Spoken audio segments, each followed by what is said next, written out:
अऊज़ु बिल्लाहि मिनश शैतानिर रजीम। बिस्मिल्लाहिर रहमानिर रहीम। यसअलूनका माज़ा उहिल्ल लहुम कुल उहिल्ल लकुमुत तय्यिबात वमा अल्लमतुम मिनल जवारिहि मुकल्लिबीन तुअल्लिमूनहुन्ना मिम्मा अल्लमकुमुल्लाह फ़कुलू मिम्मा अमसकना अलैकुम वज़्कुरुस्मल्लाहि अलैहि वत्तक़ुल्लाह इन्नल्लाह सरीउल हिसाब।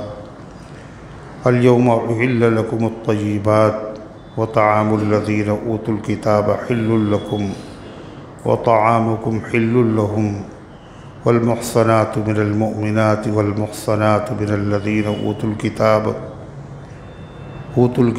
मिन क़ब्लिकुम इज़ा आतैतुमूहुन्ना उजूरहुन्ना मुहसिनीन गैर मुसाफ़िहीन वला मुत्तख़िज़ी अख़दान वमन यकफ़ुर बिल ईमानि फ़क़द हबिता अमलुहु व हुवा फ़िल आख़िरति मिनल ख़ासिरीन।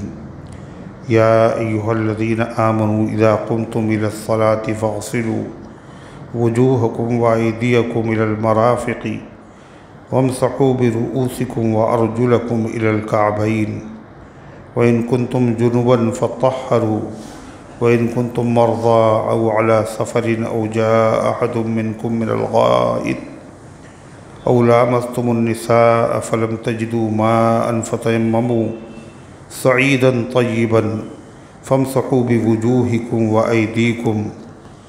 अयदीकुम मिन्हु मा युरीदुल्लाहु लियजअल अलैकुम मिन हरज वलाकिन युरीदु लियुत्तहिरकुम व लियुतिम्म निअमतहु अलैकुम लअल्लकुम तशकुरून। वज़्कुरू निअमतल्लाहि अलैकुम व मीसाक़हुल्लज़ी वासक़कुम बिही इज़ क़ुल्तुम समिअना व अतअना वत्तक़ुल्लाह इन्नल्लाह अलीमुम बिज़ातिस्सुदूर। सदक़ल्लाहुल अज़ीम। मुहतरम हज़रात, सामईन किराम, हाज़िरीन मस्जिद, अज़ीज़ों और बुज़ुर्गों, ये कुरान मुक़द्दस के छठे पारे की सूरह माइदा की पाकीज़ा, नूरानी, मुबारक, बाअज़मत, मुतहहर आयतें हैं। दुआ कीजिए रब्बुल इज़्ज़ति वल जलाल इन मुक़द्दस आयात की रोशनी में सही और सच्ची बात अर्ज़ करने की तौफ़ीक़ नसीब फ़रमाए और हम सब को अमल करने की तौफ़ीक़ अता फ़रमाए। इससे पहले की आयात में अल्लाह ताला ने उन चीज़ों का तज़किरा किया था जिनको खाना हराम है, उन जानवरों का ज़िक्र किया था जिनका खाना हराम, मुर्दार, बहता हुआ खून, इसी तरह खिंज़ीर जो गैरुल्लाह के नाम पर तक़र्रुब के लिए छोड़ दिया जाए, जिसका गला घुट जाए, या जो किसी चोट से मरे, या जो ऊपर से गिर के मर जाए, ये जो टकरा के मर जाए, ये जिसे जानदार ने किसी दरिंदे ने खा लिया हो, या जो बुत परस्तों के स्थान पर ज़बह किया जाए, तो अल्लाह ने उसका तज़किरा किया, ये चीज़ें हराम। अब उससे अक़ली तौर पर, तबई तौर पर ज़हन में एक सवाल पैदा होता है कि हराम चीज़ों की लिस्ट तो मालूम हो गई, फिर हलाल क्या है? ये तो हराम चीज़ें तो फिर हलाल क्या है? अल्लाह ताला ने उसका जवाब दिया और फ़रमाया यसअलूनका माज़ा उहिल्ल लहुम, वो आपसे पूछते हैं कि उनके लिए क्या हलाल किया गया है। उनसे कह दो कि हराम तो हमने चंद चीज़ें की हैं, हराम तो चंद ही चीज़ें की हैं, और वो भी क्यों की हैं? इसलिए कि उनमें तुम्हारा नुकसान था, या तो दीनी नुकसान है या फिर जिस्मानी नुकसान था। उसके अलावा हलाल का दायरा तो बहुत लंबा है, बहुत वसी है। हलाल का दायरा बड़ा लंबा, बड़ा वसी। उसी को फरमाया वो आपसे पूछते हैं क्या हलाल किया गया उनके लिए, आप कह दीजिए उहिल्ल लकुमुत तय्यिबात, तुम्हारे लिए तमाम पाकीज़ा लजीज नफीस चीज़ें हलाल कर दी गई। चंद चीज़ों को छोड़कर बाकी सब हलाल कर दिया। फिर ये भी सवाल किया एक सहाबी ने कि हम लोग शिकार करते हैं और उस जानवर को ज़बह कर लेते हैं तो वो हलाल हो जाता है। एक होता है ख़ुद से शिकार करना, एक है शिकारी जानवरों के ज़रिए से किसी का शिकार करना। कुत्ते के ज़रिए शिकार किया जाता है। शाहीन बाज़ जो परिंदा है उससे भी शिकार किया जाता है। तो हमने जो शिकार किया है वो तो हलाल है। अगर कुत्ते के ज़रिए से, बाज़ के ज़रिए से अगर किसी जानवर का शिकार किया जाए तो क्या वो भी हलाल है या हराम? अगर वो हलाल है तो उसके हलाल होने की शर्तें कुछ हैं या नहीं? अगर हैं तो क्या क्या? सवाल समझे। शिकारी जानवरों के ज़रिए से अगर शिकार किया जाए तो फिर वो हलाल है या हराम? और अगर हलाल है तो उसके हलाल होने की कुछ शर्तें हैं या बग़ैर शर्त के है? उसका जवाब सुनिए अल्लाह क्या कहता है। फरमाया वमा अल्लमतुम मिनल जवारिहि मुकल्लिबीना, ये तो हलाल है जानवर तुम्हारे लिए, और जिन शिकारी जानवरों को तुमने सिखा लिया, शिकारी जानवरों को तुमने तालीम दे दी, उनको तुमने सधा लिया, तो उनका जो शिकार है वो भी हलाल है। कैसे तुमने उनको सिखा लिया? सिखाने का मतलब क्या है और क्या क्या शर्तें हैं? फरमाया पहली शर्त क्या है? तुमने उनको सिखाया हो। दूसरी शर्त क्या है? मुकल्लिबीना, तुम शिकारी जानवरों को शिकार पर भेजने वाले हो। ये नहीं कि उसने शिकार देखा और खुद ही से दौड़ पड़ा शिकार। कुत्ते ने देखा हिरन है और आपने नहीं कहा उससे जाने के लिए, वो खुद ही से चल पड़ा। यह बाज़ या शाहीन शिकरा, इससे आप शिकार करते हैं, लेकिन आपने उससे कहा नहीं शिकार करो इस परिंदे का, बग़ैर आपके कहे हुए खुद ही चल पड़ा शिकार की तरफ। तो ये शिकार हलाल नहीं। हलाल होने के लिए शर्त क्या है? तुमने उसको भेजा हो बाकायदा। अब जानवर में इतनी समझ आ जाए कि जब मेरा मालिक कहेगा जब ही हम जाएंगे, और जब नहीं कहेगा तो नहीं जाएंगे, तो ये क्या है? ये बड़ी चीज़ है। एक शर्त ये। दूसरी शर्त अल्लाह फरमाता है तुअल्लिमूनहुन्ना मिम्मा अल्लमकुमुल्लाह, तुमने उनको उस तरीक़े पर सिखाया हो जो अल्लाह ने तुम्हें सिखाया है। अल्लाह ने जो तुम्हें सिखाया इस तरीक़े पे तुमने उन जानवरों को सिखा दिया। अल्लाह ने क्या सिखाया कि अगर वो कुत्ता है और तुमने उसको सिखाया है शिकार करना, तो उसके लिए शर्त ये है कि जब वो शिकार के लिए आप उसे भेजें तो वो शिकार करने के बाद उसमें से कुछ खाए नहीं। जिस जानवर के शिकार के लिए आपने भेजा है वो पूरा का पूरा पकड़ कर तुम्हारे पास ले आए, उसमें से कुछ खाए नहीं। मालिक जब उसे दे खाने के लिए तो खाए, शिकार करके ले आए, उसमें से खाए नहीं, ये शर्त। और अगर बाज़ है या शिकरा है, अगर इससे शिकार किया जा रहा है तो उसको सिखाने का मतलब ये है कि वो शिकार पे जब उसे भेजा और अभी रास्ते में है, उससे कहें वापस आ जाओ तो फ़ौरन वापस आ जाए। अगर वापस आ गया तो ये सीखा हुआ है, और अगर नहीं वापस आया इसका मतलब ये इसकी तालीम अभी अधूरी है, नाक़िस है, अभी ये सीखा हुआ नहीं है, ये गोश्त के चक्कर में चला गया है ना। फरमाया इसी को वमा अल्लम, फरमाया मिम तुअल्लिमूनहुन्ना मिम्मा अल्लमकुमुल्लाह। दूसरी शर्त क्या बताई? पहली शर्त क्या? तुमने शिकार पर उसे भेजा हो, और दूसरी शर्त क्या है? तुमने उसको शिकार करने का वो तरीक़ा सिखाया हो जो शरीयत में मोतबर है। वो क्या तरीक़ा है? पहले आप भेजें तो जाए, और दूसरा क्या है? अगर वो कुत्ता है तो बग़ैर खाए हुए शिकार पकड़ के ले आए, और बाज़ है तो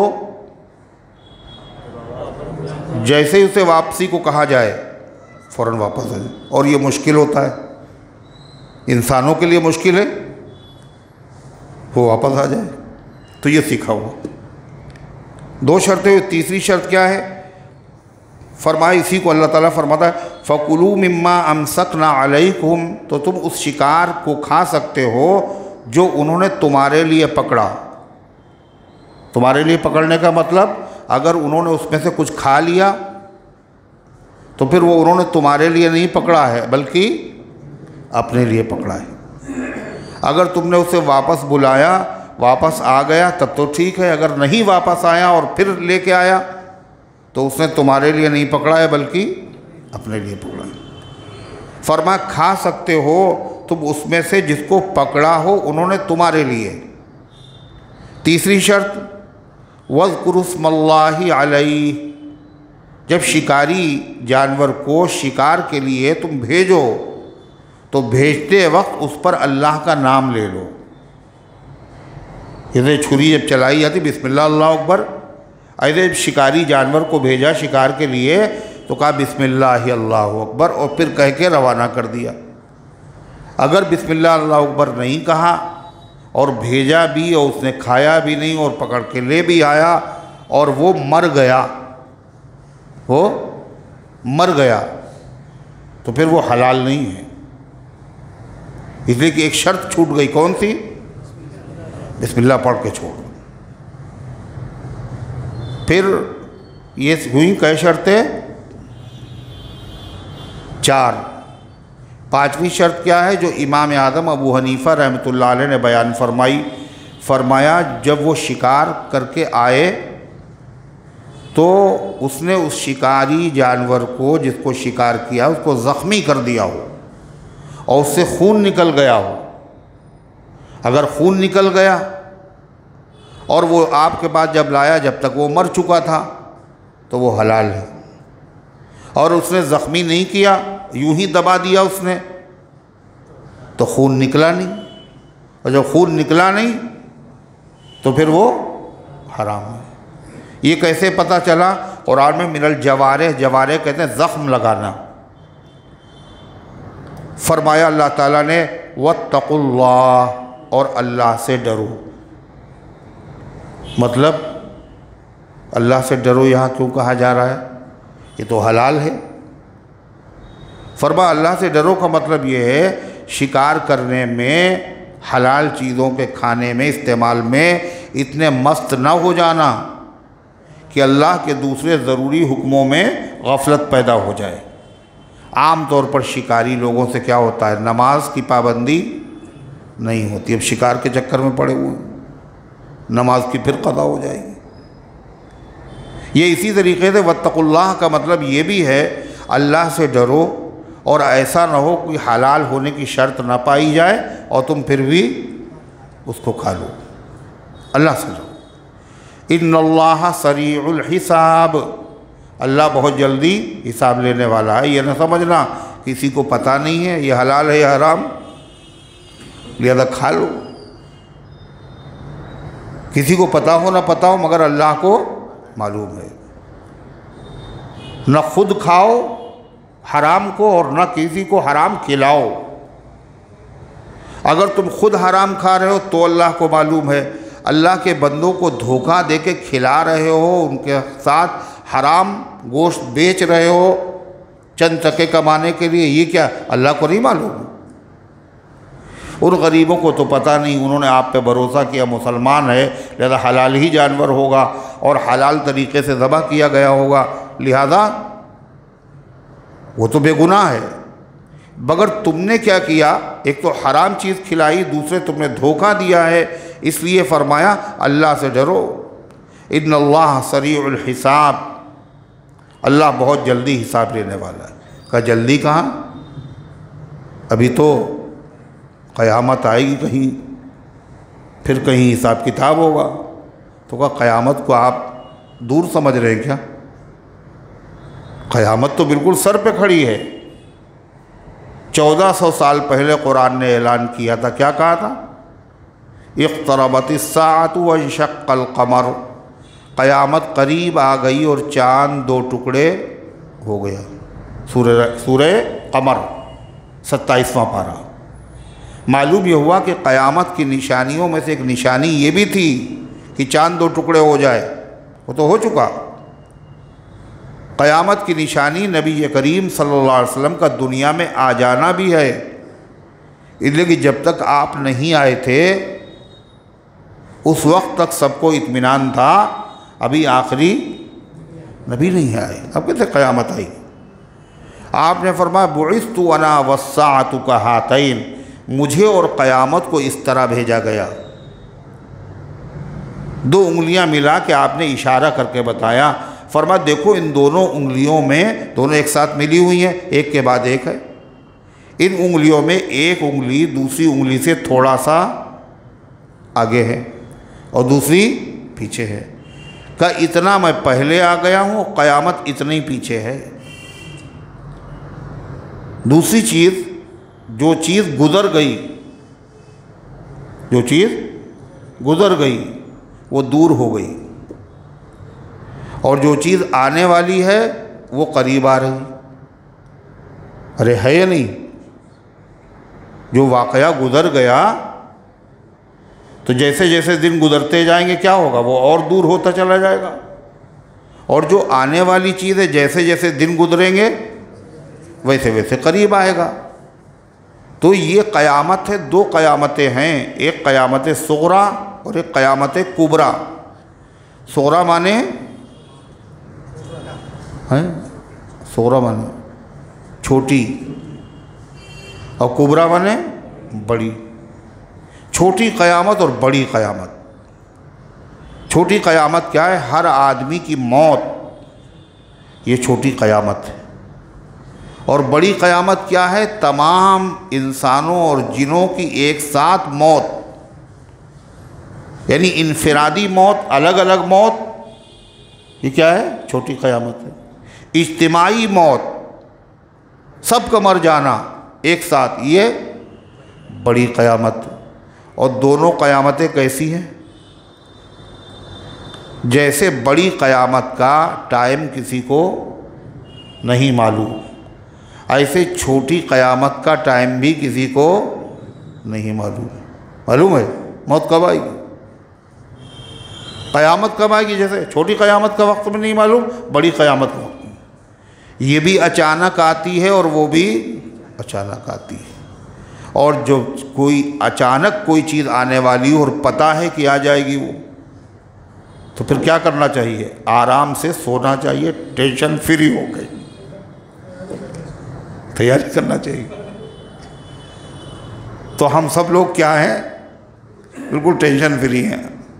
आएगी आएगी देखा जाएगा, अभी थोड़ी आ रही, अभी थोड़ी आ रही, जब आएगी आएगी। और उनका मैं पी है तो तौबा भी हो जाएगी ज़ाहिद, अगर शराब पी है तौबा भी कर लेंगे। और कमबख्त क़यामत अभी आई नहीं जाती, अभी कहाँ क़यामत है। तो ये सब क्या है, गोरख धंधे हैं, नफ्स का बहलावा है, शैतान की तरफ से है। शैतान कभी ये नहीं कहता कि नमाज ना पढ़ना, क्या कहता है, कल से शुरू करना, है ना, देर कराता है। शैतान ये नहीं कहता है दाढ़ी न रखना, ये नहीं कहता कभी शैतान। शैतान क्या कहता, अरे अभी क्या, अभी रख के क्या करो, अभी टाइम है, बुढ़ापे में रख लेना, है ना। तो शैतान ये नहीं कहता है साफ साफ, हमेशा तस्वीफ, ताख़ीर कराना। तो अल्लाह ताला ने क्या फरमाया कि इन्नल्लाह सरीउल हिसाब, बड़ी जल्दी हिसाब होने वाला है। इक़्तरब लिन्नासि हिसाबुहुम वहुम फ़ी गफ़लतिन मुअरिज़ून। अल्लाह कह रहा लोगों के हिसाब का टाइम करीब आ गया, और जब करीब कोई चीज़ हो और अचानक आए तो तैयारी करना चाहिए। अल्लाह फरमाता नहीं, वहुम फ़ी गफ़लतिन, और वो सब गफ़लत में पड़े हुए हैं, मुअरिज़ून, और नसीहत को टाल रहे हैं। अरे आ जाएगी, देखा जाएगा, अभी बहुत टाइम पड़ा है ना। तो जो चीज़ आने वाली है उसको करीब ही समझना चाहिए। इसीलिए क्या कहा, दिन आज एक कम हुआ अपनी हयात का। अपनी ज़िंदगी जितनी अल्लाह ने लिखी है वो तो पता नहीं है, लेकिन इतना पता है कि आज का दिन जो गुज़र गया, एक दिन अपनी ज़िंदगी से कम हो गया। और जब एक दिन कम हो गया तो मौत एक दिन और करीब आ गई। और लोगों की गफलत का आलम क्या है, जैसे जैसे दिन क्या होते मौत के करीब आते हैं, और ज़िंदगी के दिन जैसे जैसे घटते हैं तो लोग क्या करते हैं, खुशियाँ मनाते हैं, बर्थडे, केक काट रहे हैं। क्यों? कितनी कितनी उम्र है जिनके केक काटा जा रहा है, 80 साल की। अब इनके मरने में कितने दिन होंगे, और केक काटे जा रहे हैं कि अच्छा हुआ 1 साल और करीब हुआ, सब लोग मिल के खुशियाँ मनाएं। तो अल्लाह फरमाए इन्नल्लाह सरीउल हिसाब, अल्लाह ताला बड़ी जल्दी हिसाब लेने वाला। अल्लाह के हिसाब को आसान फरमा। अल्लाहुम्मा हासिबनी हिसाबन यसीरा, अल्लाह के नबी दुआ फरमाते थे अल्लाह आसान हिसाब लेना। अल्लाह के नबी जो बख्शे बख्शाए हैं, सैयदुल मासूमीन है, ख़ातमुल मासूमीन है, वो दुआ मांग रहे। अल्लाह हम सबको फ़िक्र आखिरत अता फ़रमाए और आखिरत की तैयारी की अल्लाह तौफ़ीक़ अता फ़रमाए, और अल्लाह ये तमाम मंजिलें आसान फ़रमाए। अल्लाह ताला ने फिर फरमाया अल-यौम उहिल्ल लकुमुत तय्यिबात,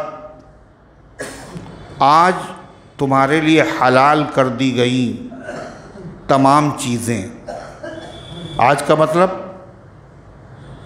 ये आयत कब नाज़िल हुई, 10 हिजरी में, सूरह माइदा 10 हिजरी में, और ज़िलहिज्जा के महीने में, और कहाँ, मैदाने अरफात में। इससे पहले आयत आ चुकी, आज तुम्हारे लिए तुम्हारा दीन मुकम्मल हो गया। अल्लाह उसी दिन के बारे में कह रहा है, आज तुम्हारे लिए तमाम चीज़ें हलाल कर दी गईं, अब ये हमेशा हलाल रहेंगी। इनकी हुर्मत, इनको हराम नहीं किया जाएगा, इनकी हिल्लत ख़त्म नहीं होगी। जो हलाल है वो हलाल रहेगा, जो हराम है वो हराम रहेगा। व तआमुल लज़ीना ऊतुल किताब हिल्लुल लकुम, और क्या लिए तुम्हारे लिए हलाल किया गया, व तआमुल लज़ीना ऊतुल किताब, और उन लोगों का खाना जिनको दी गई किताब, हिल्लुल लकुम तुम्हारे लिए हलाल है। कुरान कहता है जिनको किताब दी गई, तो किताबें तो दुनिया में बहुत सी हैं, लेकिन जो कुरान कहता है जिनको किताब दी गई, तो यहाँ किताब से मुराद कौन सी किताब है, वो किताब जिसके बारे में कुरान ने बताया कि ये किताब नबी पर नादिल हुई है। कौन कौन सी किताबें कुरान ने बताया, तौरात, ज़बूर, इंजील। तो जिनको ये दी गई किताबें तौरात और इंजील, ज़बूर के मानने वाले दुनिया में है ही नहीं।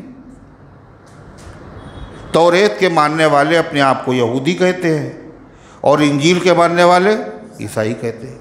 इन्हीं दोनों को कुरान कहता अहले किताब, किताब वाले।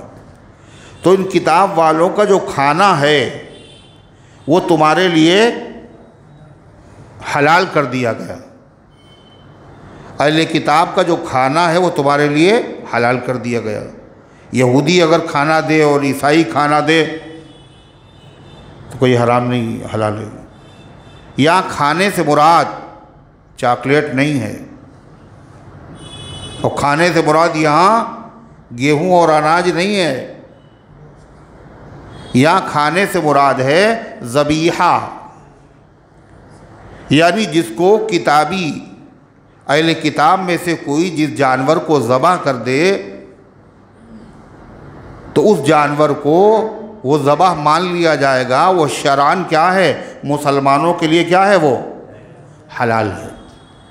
कौन कौन? अहले किताब। मालूम यह हुआ कि अगर कोई और मज़हब वाला अहले किताब को छोड़कर मुसलमान न हो, दुनिया में 50 हैं मुशरिक, चाहे बुतों की पूजा करता हो, चाहे वो सितारों की पूजा करता हो, चाहे वो किसी भी अपने देवता को मानता हो, किसी भी अपनी शख्सियत को मानता हो, जितने भी हैं, इनमें से कोई अगर ज़बह करेगा तो वो हलाल नहीं होगा। नहीं समझ में बात आई? चाहे वो बिस्मिल्लाह अल्लाह अकबर कह के ज़बह करे, जब भी हलाल नहीं होगा। किसका हलाल होगा?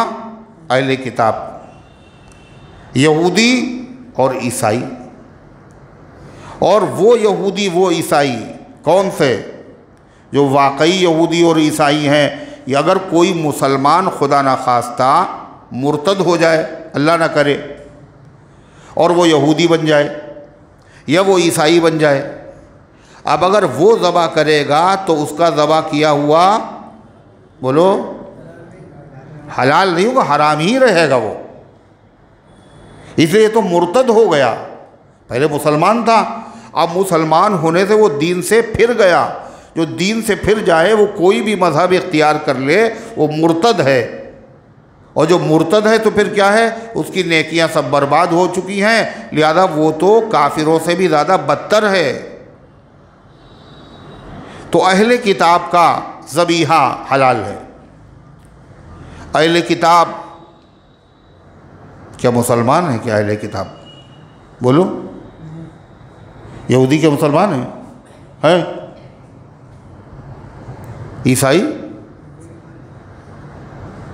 चाहे जितना मज़हब पे अपने अमल करें, आसमानी किताब को माने और पैगंबर को माने, चाहे जितने अपने मज़हब के पाबंद हों, फिर भी वो मुसलमान नहीं हो सकते। क्यों नहीं हो सकते?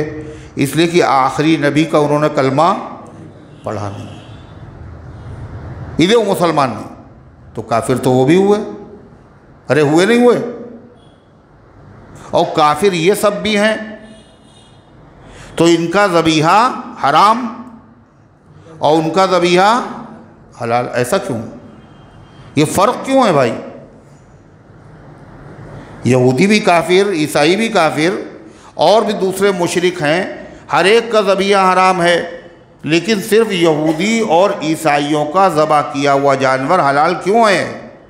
काफिर दोनों हैं, मगर फ़र्क है। एक करेला और फिर ऊपर से नीम चढ़ाओ। वो करेला तो है मगर नीम चढ़ा नहीं। यानी वो लोग ज़बह करने के लिए मजहबी किताबों में उनके वहाँ ज़बह करने के वही मसले हैं जो मुसलमानों के वहाँ ज़बह करने के मसले हैं।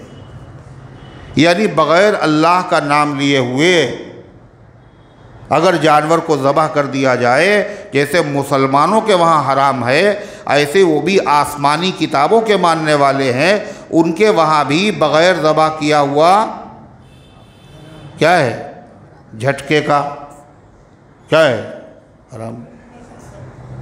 और फिर ज़बह तो किया गया मगर अल्लाह का नाम अगर नहीं लिया गया, जब भी हराम है।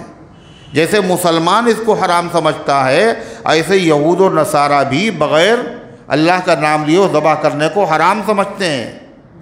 ये फ़र्क है। दूसरी चीज़, अहले किताब कुरान ने कहा, और अहले किताब का मतलब वो पैगंबर को मानते हैं, आसमानी किताब को मानते हैं, अगरचे उन्होंने आखिरी पैगंबर को नबी तस्लीम नहीं किया, लेकिन है वो अहले किताब। अल्लाह को मानते हैं, मरने के बाद ज़िंदा होने को मानते हैं, हज़रत ईसा हज़रत मूसा को मानते हैं, तौरेत और इंजील को मानते हैं, अल्लाह के नबी को नहीं मानते। कुरान पाक को नहीं मानते, नतीजा क्या है? मग़फ़िरत नहीं होगी, जन्नत नहीं मिलेगी। लेकिन दुनिया में क्या होगा? उनका ज़बीहा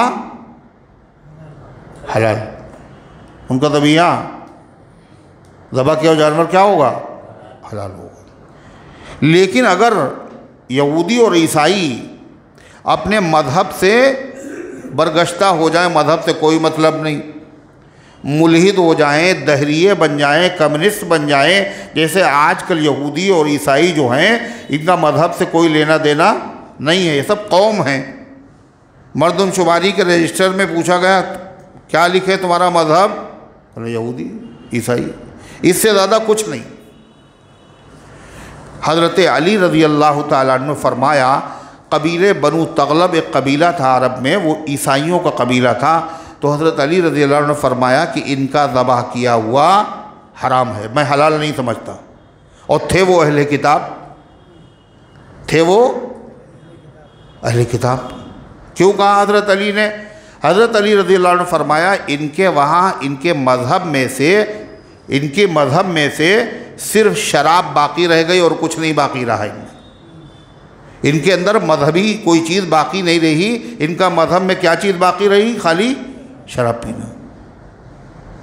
तो इससे ये मसला हल हुआ कि यहूदी और ईसाई जो आजकल है, ये मज़हब से इनका कोई ताल्लुक़ है ही नहीं, न ये खुदा को माने, न नबी को माने, न आसमानी किताबों को माने, खालिस बस एक कौम है यहूदी और एक कौम है ईसाई। अगर ऐसी सूरत हाल है तो वो अगर किसी जानवर को ज़बह करेंगे तो अल्लाह का नाम लेके थोड़ी ना ज़बह करेंगे। लिहाजा उनका ज़बीहा क्या होगा? फिर हराम। मुसलमान है और जानबूझ के अल्लाह का नाम अगर न ले तो क्या होगा? हराम होगा, नहीं होगा? तो यहूदी का कैसे नहीं होगा? अल्लाह ताला फरमाता है व तामुल लज़ीना ऊतुल किताब हिल्लुल लकुम, और अहले किताब का ज़बीहा। हज़रत लिखते हैं और जो लोग किताब दिए गए हैं उनका खाना, ताम कहते हैं अरबी में खाना, मुराद क्या है? यानी ज़बीहा, यानी उनके हाथ का ज़बह किया हुआ जानवर क्या है? हिल्लुल लकुम, तुमको हलाल है। एक बात। दूसरी बात कुरान क्या कहता है? व तामुकुम हिल्लुल लहुम, और तुम्हारा खाना उनके लिए हलाल है। तुम्हारा मतलब मुसलमानों का, खाने से मुराद ज़बीहा। तुम्हारा ज़बीहा उनके लिए हलाल है और उनका ज़बीहा तुम्हारे लिए। तो इससे क्या फ़र्क पड़ेगा भाई? तुम्हारे लिए उनका हलाल है ये तो समझ में आता है, और मुसलमानों का ज़बह किया हुआ कहा मुसलमानों के लिए तो हलाल है, उनके लिए भी हलाल है, तो उनसे क्या लेना देना? क्या ये उनके लिए नहीं बयान किया जा रहा? ये भी मुसलमानों के लिए है। क्या चीज़? ये जो खबर दी जा रही है कि तुम्हारा ज़बह किया हुआ जानवर उनके लिए हलाल है, ये यहूदियों ईसाइयों से नहीं कहा जा रहा है, ये मुसलमान ही से कहा जा रहा है। क्यों? यानी तुमने जो ज़बह कर दिया है इस जानवर को, ये हलाल है, और ये यहूद व नसारा को इसका खिलाना भी तुम्हारे लिए हलाल है। अगर ये उनके लिए हलाल ना होता तो तुम्हें उनको खिलाना जायज़ ना होता, हराम होता। यानी वो गोश्त अगर मांगते तो आपको गोश्त देना उनको जायज़ ना होता, जायज़ ना होता, और आप देते तो फिर क्या होता? गुनहगार होते। इसलिए अल्लाह कह रहा है उनको तो हलाल और हराम से मतलब ही नहीं। अल्लाह फरमाता है व तामुकुम हिल्लुल लहुम, और तुम्हारा ज़बीहा उनके लिए हलाल है, यानी अपनी क़ुरबानी का गोश्त तुम उनको खिला सकते हो, कोई गुनाह नहीं होगा। जब ये मसला बताया ज़बीहे का, तो एक साथ में दूसरा मसला भी अल्लाह ने बयान कर दिया। वो क्या? कहा खाली ज़बीहा नहीं हलाल है, कुछ और भी हलाल है। क्या? वल मुहसनातु मिनल मुमिनाति वल मुहसनातु मिनल लज़ीना ऊतुल किताब मिन क़ब्लिकुम, और क्या हलाल है? पाक दामन औरतें जो मुसलमान हों। वल मुहसनातु मिनल लज़ीना ऊतुल किताब, और पाक दामन औरतें जो उन लोगों में से हैं जो तुमसे पहले किताब दिए गए। मुसलमानों की पाकदामन औरतें और अहले किताब की पाकदामन औरतें का ये भी तुम्हारे लिए हलाल है, यानी इनसे निकाह करना तुम्हारे लिए हलाल है। मुसलमान पाकदामन औरतें और अहले किताब की पाकदामन औरतें, अगर पाकदामन औरत न भी हो और हो मुसलमान, तो निकाह उससे क्या है, हराम है हलाल? बोलो क्या? कह तो दिया मगर हमने पूछा क्या? आप ही से तो पूछ रहे हैं। अगर औरत मुसलमान है और वो पाकदामन नहीं है तो उससे निकाह हलाल है हराम? हलाल हो। क्यों? हाँ, कह रहे तौबा करवा ले। निकाह तो हलाल है, मगर पाकदामन का लफ्ज़ लाकर कुरान ये बता रहा है कि एक मुसलमान को निकाह से पहले ये देखना चाहिए कि जिससे हम रिश्ता कर रहे हैं वो पाकदामन है या नहीं। पाकदामन को तरजीह देना चाहिए, इसलिए कि ये आने वाली औलाद का उसके ऊपर हक़ है। अगर वो नापाक होगी तो बच्चे पे नापाकी के असरात होंगे, अगर पाकदामन होगी तो पाकी के असरात होंगे। अल्लाह फरमाता पाकदामन औरतें जो मुसलमान हैं और वो पाकदामन औरतें जो उनमें से हैं जिनको किताब दी गई, यानी अहले किताब यहूद और नसारा की जो औरतें पाकदामन हैं, वो भी तुम्हारे लिए हलाल है, यानी उनसे निकाह करना मुसलमानों के लिए जायज़। ये नहीं कहा है मुसलमान औरतों तुम्हारा निकाह अहले किताब मर्दों से जायज़ है, ये नहीं कहा। क्या कहा? मुसलमान मर्दों को इजाज़त दी गई है कि अहले किताब औरतों से वो निकाह कर सकते हैं, हलाल है। ये सिफारिश नहीं की गई कर लेना चाहिए, हलाल है बस। लेकिन ये मसला भी जब है जब वो लोग वाकई अहले किताब हों। आजकल तो वो सब दहरिये हैं, मज़हब से कोई उनको ताल्लुक़ नहीं, खाली वो एक कौम है यहूदी और ईसाई, लिहाजा उनकी बीवियां क्या होंगी, उनकी औरतें क्या होंगी, वो मुसलमान ही नहीं, वो अहले किताब ही नहीं, वो तो बदमज़हब हैं। लिहाजा उनसे निकाह करना, जैसे उनका ज़बीहा हलाल नहीं, ऐसे ही उनकी औरतों से निकाह करना भी हलाल नहीं।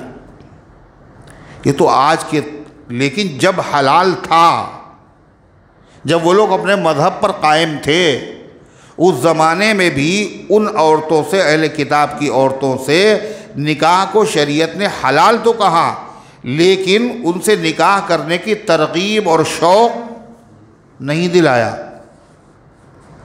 सैयदना हज़रत फ़ारूक आज़म, इसलिए कि बहुत सारी चीज़ें ऐसा होता है कभी कभी हलाल होती हैं, मगर उनमें दूसरी ख़राबियों की वजह से फिर वो चीज़ें भी हराम हो जाती है। तो हलाल और दूसरी खराबी पैदा हुई। क्या खराबी पैदा हुई? वो बदमज़हब है, और बदमज़हब होने के साथ साथ हो सकता है कि वो शौहर को भी अपना बदमज़हब बना दे और आने वाली नस्लों को भी बदमज़हब बना दे। कितना नुकसान होगा। तो इसलिए शरीयत ने इसकी हौसला अफजाई नहीं की। सैयदना हज़रत फ़ारूक आज़म रज़ियल्लाहु अन्हु का ज़माना कितना मुबारक ज़माना। उनके ज़माने में एक सहाबी हैं हज़रत हुज़ैफ़ा रज़ियल्लाहु अन्हु। तो मदाइन ईरान में है, वहाँ उन्होंने ईरान के लश्कर में शामिल थे और ईरान के फ़तेह करने वाले सहाबा में वहाँ उन्होंने एक यहूदी औरत से निकाह कर लिया। कुरान ने कहा हलाल है तो कर लिया। मगर आप देखें ईरान कितनी दूर वहाँ से, उस ज़माने में सवारियाँ नहीं और वहाँ टेलीफोन सिस्टम नहीं है, व्हाट्सअप नहीं, फ़ारूक आज़म का ज़माना। मगर फ़ारूक आज़म को इत्तिला मिल गई तो उन्होंने ख़त लिखा, जब मुझे ख़त तुम तक पहुँचे तो जिस औरत से तुमने निकाह किया है उसको तुम तलाक दे दो, तलाक दे दो उसको। तो तलाक देने का मतलब ये हो निकाह हो गया था, अगर निकाह ना हुआ होता तो फिर तलाक की ज़रूरत ही नहीं। निकाह का मतलब ये है कि बंधन बंध गया, और तलाक का मतलब बंधन खोल दिया गया। और जब निकाह ही नहीं हुआ तो बंधा नहीं, जब बंधा नहीं तो खोलेंगे क्या आप? तो फारूक आदम ने फरमाया कि उसको तलाक दे दो। तो वो भी सहाबी थे, उनका क्या हराम है ये? आप जो कह रहे हैं तलाक दे दिए, क्या मैंने हराम कही? हराम है। तो फरमाया मैं हलाल को हराम नहीं कहता, मैं हलाल को हराम तो नहीं कहता हूँ, मगर ये औरतें पाक दामन नहीं होती, ज़्यादातर इनकी ख़वातीन पाक दामन नहीं होती। इस तरीक़े से ये नापाकी तुम्हारी नस्लों में और तुम्हारे घरों में दाखिल कर देंगी, ये फरमाया फारूक आज़म ने। एक दूसरी रिवायत पे आता है, हज़रत उमर रज़ी अल्लाह अन्हु ने फरमाया कि तुम इनको तलाक दे दो, इसलिए मैं कह रहा हूँ कि तुम सहाबी हो, जब तुमने निकाह कर लिया तो फिर मेरे सहाबा हिदायत के क्या हैं? सितारे हैं। जिस किसी की भी इक्तिदा करोगे तुम हिदायत पर रहोगे। अरे है, हदीस नहीं है? फरमाया कि तुम सहाबी हो, तुमने जब निकाह कर लिया तो दूसरे लोग क्या करेंगे? इक्तिदा करेंगे। जब सहाबी ने निकाह कर लिया तो हम भी करेंगे भाई। हज़रत फारूक आज़म ने आगे क्या कहा? और अहले किताब की जो औरतें हैं ये ज़्यादा खूबसूरत होती हैं, ये ज़्यादा खूबसूरत होती हैं।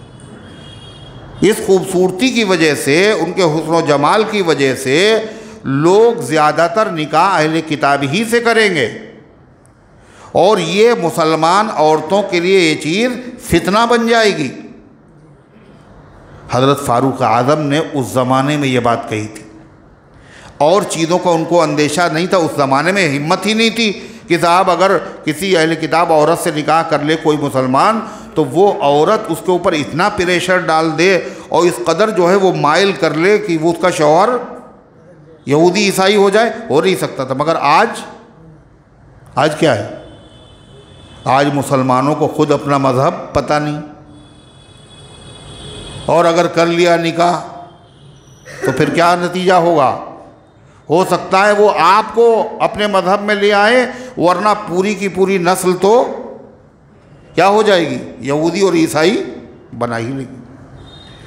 हज़रत शेखुल इस्लाम मुफ्ती तकी उस्मानी दामत बरकातहुम ने लिखा कि इसी तरह का एक आदमी था मुसलमान, और वो चला गया गैर मुल्क में, यूरोप कंट्रीज़ में से किसी भी कंट्री में हो गया, और वहाँ उसने शादी कर ली एक ईसाई से। न नमाज, न रोज़ा, न मज़हब, अपना पता न कुछ। वो दिन गुज़रते चले गए, कोई मसला भी नहीं। कहाँ गुज़रते हुए फिर बच्चे की पैदाइश भी हो गई,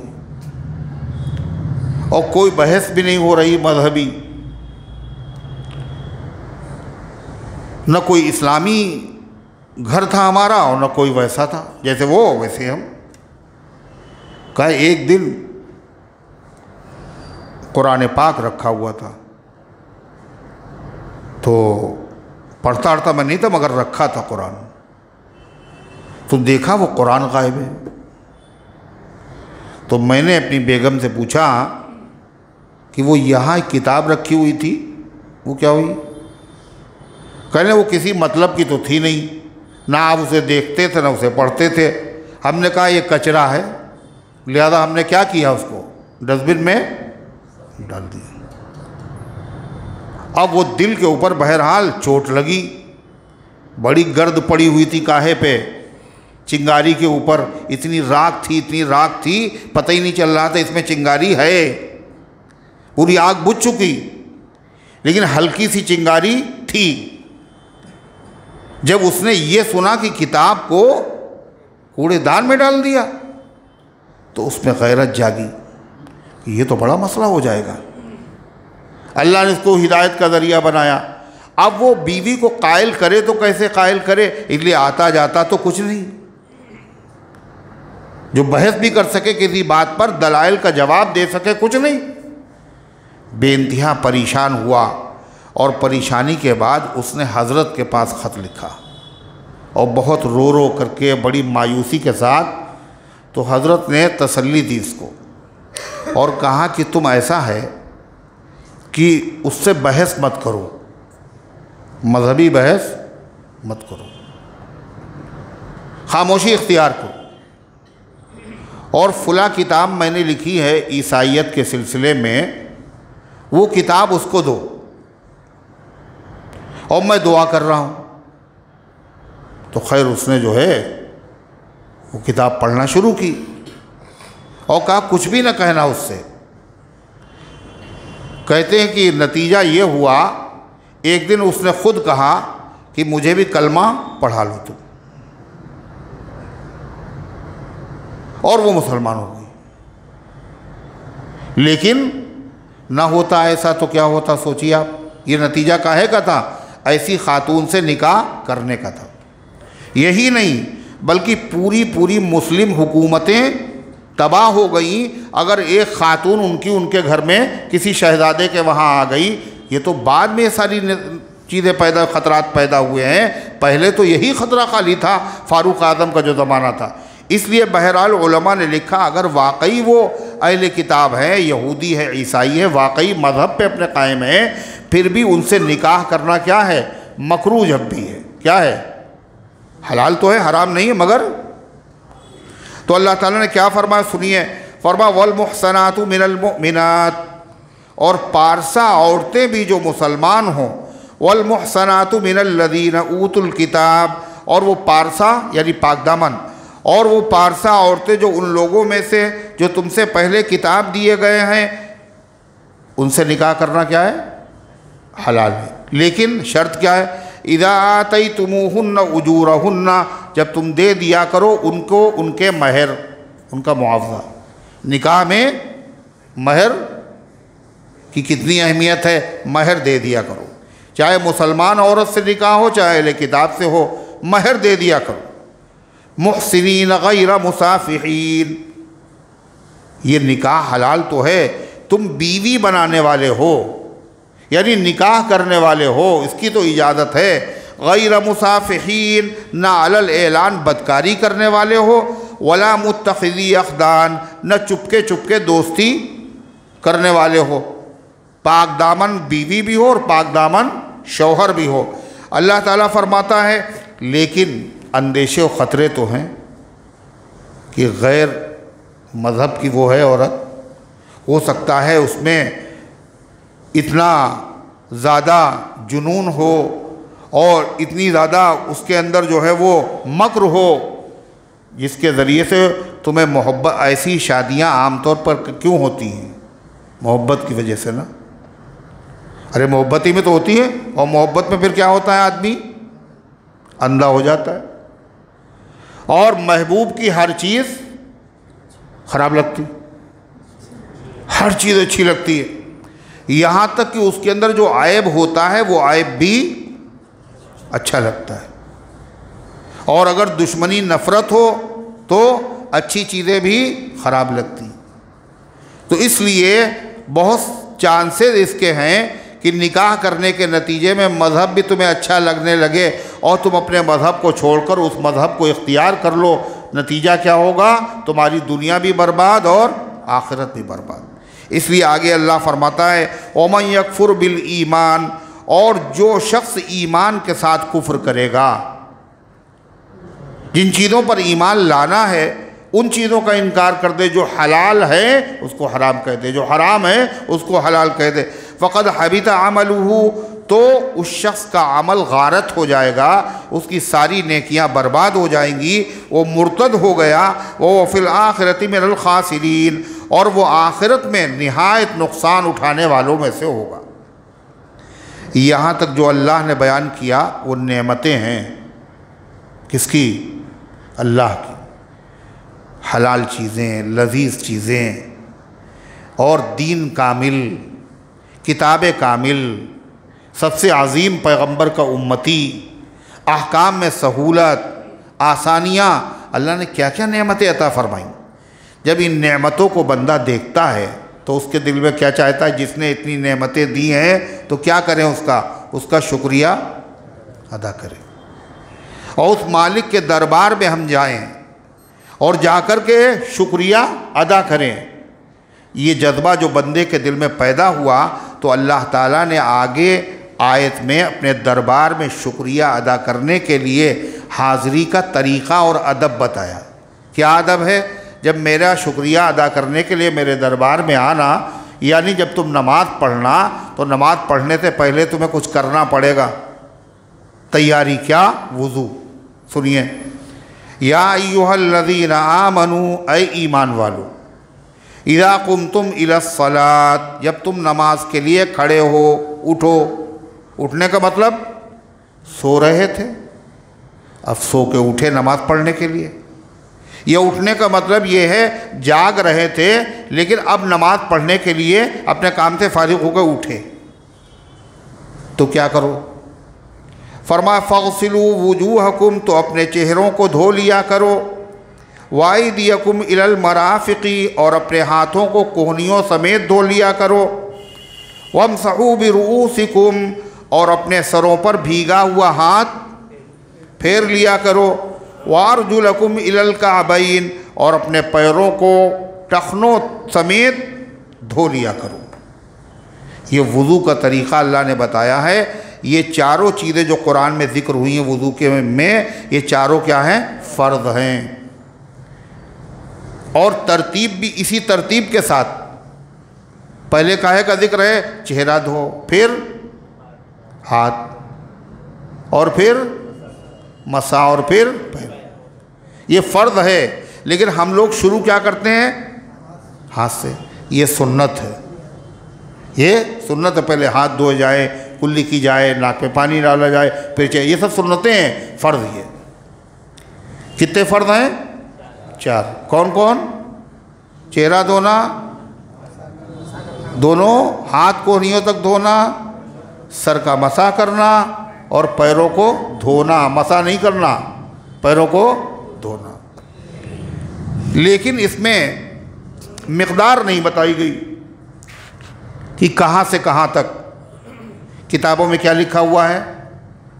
सर के बालों से लेकर ठोड़ी के नीचे तक, एक कान की लौ से दूसरे कान की लौ तक, ये लंबाई में और ये चौड़ाई में। ये तो लिखा नहीं कुरान में, लिखा वजह, चेहरे को धो। अरबी में कहते हैं मुआजहत। मुआजहत कहते हैं आमना सामना। जब आदमी का आमना सामना होता है तो इतना ही हिस्सा उसको दिखाई देता है, लंबाई में और चौड़ाई में। फिर हाथों को धो कोहनियों समेत। फिर मसे का जिक्र किया, मगर मसे में ये नहीं बताया कितना मसा हम लोग कहते हैं फ़र्ज़ है? चौथाई। यहाँ तो का मसा करो खाली, बस चौथाई कहाँ से लाए? कुरान ने कहा मसा। अब मसा कहा तो इससे या तो ये पूरे सर का मसा किया जाए। चुनाचे इमाम मालिक रहमतुल्लाह अलैह के वहाँ एहतियातन पूरे सर का मसा करना ज़रूरी। इमाम शाफ़ई रहमतुल्लाह कहते मिक़दार तो बयान नहीं की गई, लिहाजा जितने पे सर का मसा मान लिया जाए उतना काफ़ी। अगर 2-4 बालों पे भी हो जाए तो क्या हो गया? मसा हो गया, फ़र्ज़ अदा हो गया। इमाम आज़म अबू हनीफ़ा रहमतुल्लाह अलैह फरमाते हैं कि चौथाई सर का मसा करना फ़र्ज़ है और पूरे सर का मसा करना सुन्नत है। फ़र्ज़ कैसे है? लोग कहते हैं कि इमाम साहब जो थे वो कल भी कहते थे, पहले भी कहते थे, तो आज तो गैर मुक़ल्लिद कहते हैं। कहते वो तो हदीसें उनको तो याद थी नहीं, 17 हदीसें याद थी बताते हैं। बताइए। और इमाम साहब के उस्ताद जो हदीस के हैं पता है 4,000 और उनको हाफिजुल हदीस लिखा गया। और हाफिजुल हदीस उसे कहते हैं जिसको 1 लाख हदीसें याद हो। और इतने मसले जो निकाल ले कुरान से बग़ैर हदीस के, सोचिए तो ज़रा सही। मगर वही बात है, जब किसी आदमी से नफ़रत पैदा हो जाए तो उसकी अच्छी बातें भी बुरी लगती। कि इमाम साहब अक़ल से मसले बताते तो कुरान और हदीस के ख़िलाफ़, बड़ा इसको शोहरा था। मैंने पिछले दर्स में अर्ज़ किया था शायद कि वो इमाम साहब रहमतुल्लाह अलैह जो थे, वो इमाम बाक़िर रहमतुल्लाह अलैह से मुलाकात हुई। इमाम बाक़िर इमाम जाफ़र सादिक़ के वालिद, ख़ानदान नबूवत के फ़र्द, बहुत बड़े आलिम मदीने में। तो इमाम साहब हर साल हज भी करने जाते थे। से मुलाकात हुई तो उन्होंने कहा कि अबू हनीफ़ा आप हैं और आप मसले बताते हैं और हमारे नाना जान की हदीसों छोड़ देते हैं, उनके ख़िलाफ़ मसले बताते हैं आप। तो इमाम साहब ने फरमाया कि जी नहीं, ऐसा तो नहीं है, आपको गलत इत्तिला पहुँची। फिर इमाम साहब ने क्या किया, उन्हीं से सवाल कर लिया, इमाम मोहम्मद बाक़िर रहमतुल्लाह। कहले हज़रत ये बताइए कि मर्द जो है ये ज़्यादा ताकतवर है या औरत ज़्यादा ताकतवर है? तो कहने लगे कि औरत कमज़ोर है और मर्द ताकतवर है। तो कहने कि कमज़ोर की मदद ज़्यादा करना चाहिए या ताकतवर की करना चाहिए? कहना भाई ताकतवर की नहीं, कमज़ोर की करना चाहिए। कहने लगे फिर ये बताइए, वरासत में औरत को हिस्सा डबल मिलना चाहिए, ये एक मिलना चाहिए? मर्द को डबल मिल रहा है और औरत को सिंगल मिल रहा है। कहा अगर हम हदीस पर अमल ना करते तो हम ये कहते अक्ल की बुनियाद पर औरत को डबल मिलना चाहिए और मर्द को, मगर हम तो यही कहते हैं भाई हदीस में, कुरान में। दूसरा सवाल किया, अच्छा ये बताइए कि नमाज अफजल है या रोज़ा? नमाज अफजल है? किसने सवाल किया? इमाम आदम हनीफा रहमतुल्लाह। किससे किया? इमाम मोहम्मद बाक़िर से। नमाज अफजल है या रोज़ा? तो जाहिर बात है हम लोग सभी जानते हैं क्या नमाज अफजल है। तो कहा नमाज अफजल है, रोज़े से नमाज अफजल है। तो इमाम साहब फरमाने लगे कि देखिए हर महीने में औरतों के साथ एक उद्र पेश आता है जिसकी वजह से वो नमाज भी नहीं पढ़ सकती और रोज़ा भी नहीं रख सकती, है ना। मगर नमाज़ों की क़ज़ा उनके ऊपर लाजिम नहीं है, रोज़ों की क़ज़ा लाजिम है। अरे है या नहीं? तो कहने लगे अगर हम अक़ल से फ़ैसला करते तो क्या कहते, भाई जब नमाज अफजल है तो नमाज की क़ज़ा किया करो और रोज़ा कम अफजल है, लिहाजा रोज़े की क़ज़ा की ज़रूरत नहीं, नमाज़ों की क़ज़ा किया करो। लेकिन चूँकि हदीस में यही है कि नमाज़ों की क़ज़ा नहीं है, रोज़े की क़ज़ा है। कहने बिल्कुल सही कह रहे हैं आप। तो इमाम आदम अबू हनीफ़ा रहमतुल्लाह अलैह की कोई बात बग़ैर दलील के होती नहीं थी, दीन की बात भी और दुनिया की बात भी। एक मरतबा एक साहब आए और कहने लगे इमाम साहब से कि वो हज़रत ऐसा है कि मैंने जो है वो कहीं अपने बड़ा मकान मेरा है और मैंने अपना माल कहीं दफन कर दिया, अब वो मुझे याद नहीं आ रहा और शदीद मुझे ज़रूरत है, मैं क्या करूं? ये कोई दीन का मसला है, तो दुनिया का मसला है, भूल गए और शदीद ज़रूरत भी है। इमाम साहब कहने ऐसा है जाके नफिल नमाज पढ़ो बहुत पाबंदी से देर तक, और अगर याद आ जाए तो नफिल नमाज तोड़ना नहीं तुम। खैर वो गए, उन्होंने अमल किया, वो याद आ गया, उन्होंने निकाल लिया दफीना। तो शागिर्दों ने उनके पूछा कि आपने ये मसला कहाँ से बताया? ये कोई मसला था ही नहीं, ये तो एक दुनिया की बात थी, ये कैसे आपने बताया? कहले हदीस की वजह से। कहले कौन सी हदीस है? कहा हदीस में है कि जब आदमी नमाज पढ़ने खड़ा होता है तो शैतान करीब आता है और उसके ज़हन में दिमाग में डालता है फला बात याद करो, फला बात याद करो, फला बात याद करो। मुझे मालूम था शैतान नमाज पढ़ने नहीं देगा, यही याद दिलाएगा। तो हज़रत इमाम आदम अबू हनीफ़ा रहमतुल्लाह अलैह का मामला, तो उन्होंने कहा चौथाई सर का मसा करना फ़र्ज़, क्यों, क्या दलील है? हुज़ूर पाक सल्लल्लाहु अलैहि वसल्लम ने हज़रत मुग़ीरा इब्न शोबा की रिवायत है, अल्लाह के नबी तशरीफ़ लाए, आपने इस्तिंजा किया और फिर आपने वज़ू किया और सारा वज़ू बयान किया। फिर कहा और मसहा अला नासियतिही, और आपने मसा किया अपनी पेशानी पर। काहे पे? और कुरान में कहाँ है मसे का जिक्र? सर पे। तो इमाम साहब ने फरमाया इसका मतलब ये है सर पर मसा को बता रहे हैं, लेकिन बता ये रहे हैं कि पेशानी की मिक़दार आपने मसा किया, और पेशानी जो है ये कितनी हुई सर का चौथाई हिस्सा, तो इसलिए चौथाई हिस्सा मसा करना ज़रूरी है। ये है हज़रत इमाम आज़म अबू हनीफ़ा रहमतुल्लाह अलैह। अल्लाह ताला फरमाता है वइन कुंतुम जुनूबन, और अगर तुम हालत जनाबत में हो, छोटी नजासत वुज़ू टूट गया, बड़ी नजासत क्या है गुस्ल टूट गया, अगर तुम हालत जनाबत में हो फत्तहरू, तो खूब पाकी हासिल कर लिया करो। यानी चूँकि ये बड़ी नजासत है लिहाजा खाली 4 जो अज़्व थे उनको धोने से काम नहीं चलेगा, बल्कि पूरा जिस्म के ऊपर पानी पहुँचाना ज़रूरी है। और कुल्ली करना और नाक में पानी डालना जो वुज़ू में सुन्नत था, ये गुस्ल में क्या हो गया फ़र्ज़ हो गया। फत्तहरू वइन कुंतुम मर्ज़ा, और अगर तुम बीमार हो और पानी इस्तेमाल करना तुम्हारे लिए मुज़िर हो, औ अला सफ़रिन, या तुम सफ़र की हालत में हो, और सफ़र की हालत में पानी तो है मगर इतना कम है कि अगर हमने वुज़ू किया तो खाने के लिए पीने के लिए नहीं रहेगा, तुम सफ़र में हो। औ जाहदुम मिनकुम मिनल गाइती, या न बीमार हो न सफ़र में हो, आया हो तुम में से कोई इस्तिंजा करके आया हो, जब भी क्या हो गया वुज़ू तुम्हारा टूट जाएगा ना। फिर फरमाया औ लामस्तुमुन निसा, या तुमने बीवियों से क़ुर्बत की हो, अपनी बीवियों के पास तुम गए हो, तो ऐसी सूरत में क्या होगा, अब वुज़ू नहीं बल्कि गुस्ल तुम्हारा टूट गया। फ़लम तजिदू मान, और नमाज का वक्त आ जाए, अब नमाज फ़र्ज़ है, नमाज बग़ैर तहारत के होगी नहीं, यानी वुज़ू नहीं है तो वुज़ू करो, अगर गुस्ल टूट गया तो गुस्ल करो। फ़लम तजिदू मान, फिर तुम पानी को न पाओ, तुम्हें पानी न मिले, ये पानी मिल तो गया मगर पानी इस्तेमाल करने पर आपको कुदरत नहीं है। क्यों कुदरत नहीं है? या तो बीमार हैं आप, यह पानी कम है, यह ज़्यादा है पानी मगर नुकसान दे रहा है। तो अल्लाह ताला फरमाता है तो क्या करो, फ़तयम्ममू सईदन तय्यबा, तो तुम पाक ज़मीन से तयम्मुम कर लिया करो।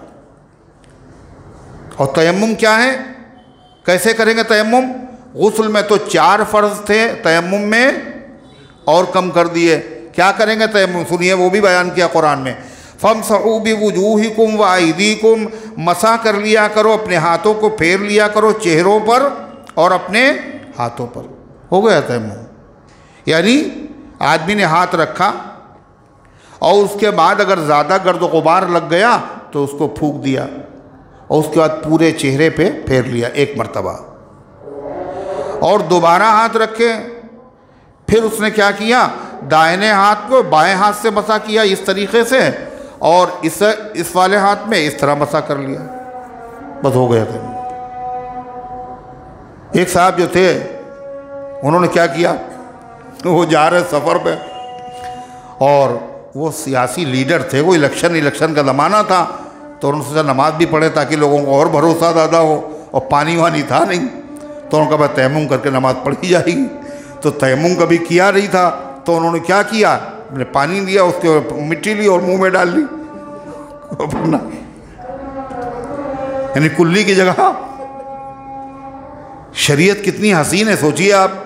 वुज़ू में क्या है, 4 आज़ा को धोना फ़र्ज़ था, और तयम्मुम में क्या कहा, सिर्फ 2, और 2 में भी क्या है, ना नाक में डालना है और ना मुंह में डालना है, इसलिए इससे तो नुकसान होगा। और अल्लाह ताला फरमाता है वाइदियकुम इलल मराफ़िक़ी, और अपने उस ज़मीन से फरमाओ हमसहू बिवुजूहिकुम वाइदियकुम मिन्हु, तो अपने चेहरों और हाथों पर हाथ फेर लिया करो उस ज़मीन से।